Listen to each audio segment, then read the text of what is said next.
کیا سندھ میں چلنے والی کینال مخالف تحریک کا فیصلہ اب سپریم کورٹ کرے گی؟ چند دن پہلے ایک ٹی وی پروگرام میں لاہور سے تعلق رکھنے والے ایک ٹی وی اینکر نے کہا کہ چولستان جیسے متنازع کینال کا معاملہ سپریم کورٹ کے آئینی بینچ میں جانا چاہیے اور یہ فیصلہ سپریم کورٹ کو کرنا چاہیے۔ یہ سنتے ہی میرے ذہن میں سوال اٹھا، کیا یہ وہی پرانا طریقہ ہے؟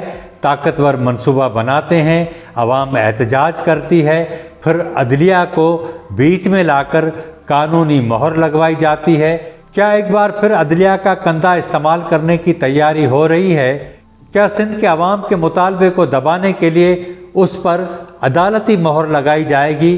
یہ سوال آج کی ویڈیو کا نقطہ آغاز ہے اور اسی سے ہم عدلیہ کے بحران پر بات شروع کرتے ہیں۔ جمہوریت میں عدلیہ وہ ستون ہے جو ریاستی طاقتوں کو حدود میں رکھتا ہے، لیکن جب یہی ستون کسی اور طاقت کے زیر اثر آ جائے تو پھر ریاست کا توازن بکھر جاتا ہے۔ پاکستان میں بار بار یہ توازن بگڑا، عدلیہ کو وہ فیصلے کرنے پر مجبور کیا گیا جو اصل میں پارلیمان یا عوام کا اختیار تھا۔ سب سے پہلا موڑ 1954 میں آیا جب جسٹس منیر نے نظریہ ضرورت ایجاد کیا، اسمبلی توڑنے کو جائز قرار دیا اور کہا گیا کہ ریاستی ضرورت آئین پر فوقیت رکھتی ہے۔ 1979 میں چیف جسٹس انوار الحق کی سربراہی میں ذوالفقار علی بھٹو کو پھانسی دے دی گئی۔ کمزور شواہد، دباؤ زدہ عدلیہ اور تاریخ کا بدترین فیصلہ۔ سن 2000 میں چیف جسٹس ارشاد حسن خان نے پرویز مشرف کے سویلین حکومت پر غیر قانونی قبضے کو آئینی تحفظ دے دیا، بلکہ اسے آئینی ترمیم کا اختیار بھی دیا، یعنی عدلیہ نے فوجی حکمران کو پارلیمان سے بھی زیادہ طاقتور بنا دیا۔ پھر 2012 میں چیف جسٹس افتخار چودھری نے وزیر اعظم یوسف رضا گیلانی کو نااہل قرار دیا۔ وجہ بنی توہین عدالت، لیکن پس پردہ کچھ اور ہی تھا۔ سن 2017 میں چیف جسٹس ثاقب نثار کے دور میں پاناما کیس کا فیصلہ اقامہ پر آ گیا۔ نواز شریف کو صادق اور امین نہ ہونے پر نااہل قرار دیا گیا اور عدالت ایک سیاسی کردار ادا کرنے لگی۔ اسی دور میں عدلیہ نے ڈیم فنڈ بھی بنایا، ہسپتالوں کے دورے کیے اور یوں جوڈیشل ایکٹیویزم راج کرتا رہا۔ بڑے بڑے تاجر لاکھوں روپے کے چیک لے کر قطاروں میں کھڑے ہوتے اور چیف جسٹس کو پکڑاتے، تصویر بنتی، ڈیم فنڈ بڑھتا رہا۔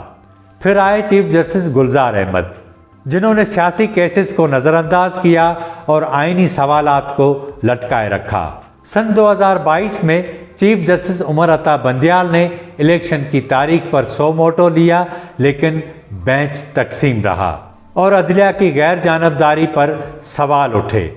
اس کے بعد قاضی فائز عیسیٰ کی سربراہی میں عوام نے امیدیں لگائیں کہ پاکستان ایک نئے دور میں داخل ہوگا، لیکن آئین کی پاسداری کے نام پر انہوں نے ایک بڑی جماعت کو الیکشن سے ہی باہر کر دیا اور اس کے نتیجے میں سپریم کورٹ نے ایک سپریم ہائیبرڈ نظام کی بنیاد رکھی اور پھر 26ویں آئینی ترمیم، طاقتوروں کے لیے تمام آئینی رکاوٹیں ختم کر دی گئیں۔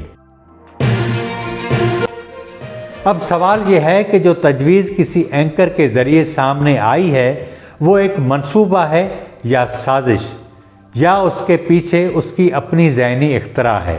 لیکن ذہنی اختراع معلوم نہیں ہوتی، اور اگر ایسا ہوتا ہے تو کیا دریائے سندھ سے کینال نکالنے کے ممکنہ فیصلے عدالتی میز پر طے ہوں گے؟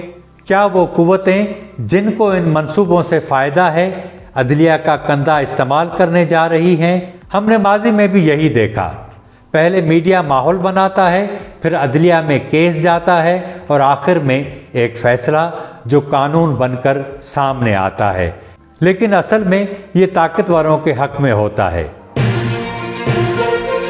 اگر فرض کرتے ہیں کہ یہ متنازع کینالوں کا معاملہ کوئی سپریم کورٹ کے اندر لے جاتا ہے تو کیا سندھ کو انصاف ملے گا یا پھر ایک اور اسکرپٹڈ فیصلہ آئے گا۔ ماضی کے تجربات بتاتے ہیں کہ جب عدالتیں انصاف کے بجائے طاقتوروں کے مفادات کی محافظ بن جائیں تو جمہوریت، آئین اور عوامی اعتماد تینوں خطرے میں پڑ جاتے ہیں۔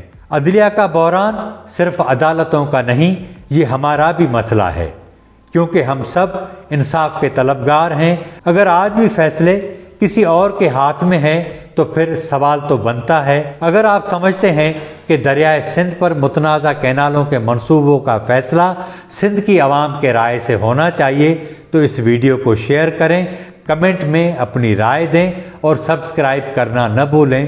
ہم پھر ملیں گے ایک اور نئے سچ کی تلاش میں۔